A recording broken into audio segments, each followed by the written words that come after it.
ভোলা জেলার দৌলতখান উপজেলা বাংলাদেশ জাতীয়তাবাদী দল বিএনপি এর আয়োজনে বিভিন্ন পেশাজীবী রাজনৈতিক নেতৃবৃন্দ ও বিশিষ্টজনদের অংশগ্রহণে নির্বাচনী পরবর্তী মত বিনিময় সভা অনুষ্ঠিত হয়েছে। বৃহস্পতিবার ১৯ মার্চ উপজেলা মডেল মসজিদ মিলনায়তনে এ সভার আয়োজন করা হয়।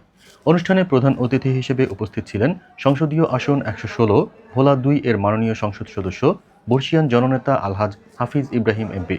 অনুষ্ঠানে বিভিন্ন শ্রেণী পেশার মানুষ, শিক্ষক, সাংবাদিক, ব্যবসায়ী ও রাজনৈতিক ব্যক্তিবর্গ অংশগ্রহণ করেন।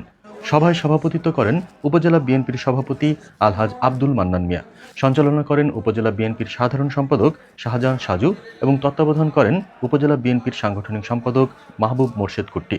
প্রধান অতিথির বক্তব্যে হাফিজ ইব্রাহিম এমপি বলেন, পবিত্র রমজান মাস সংযম, সহমর্মিতা ও আত্মশুদ্ধির মাস।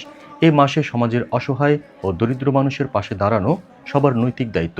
তিনি দলের নেতাকর্মীদের ঐক্যবদ্ধ হয়ে জনগণের কল্যাণে কাজ করার আহ্বান জানান। অনুষ্ঠানে উপজেলা বিএনপি, পৌর বিএনপি, উপজেলা যুবদল, শ্রমিক দল, স্বেচ্ছাসেবক দল, কৃষক দল, তাঁতি দল, মৎস্যজীবী দল ও ছাত্রদল সহ অঙ্গ ও সহযোগী সংগঠনের নেতাকর্মীরা উপস্থিত ছিলেন।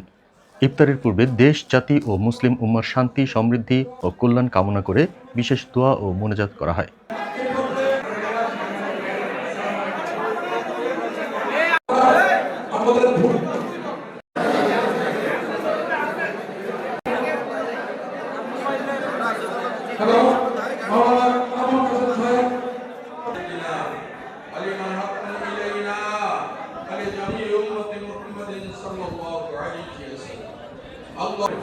মেহেরবানি করে হয়তো জীবনের আমার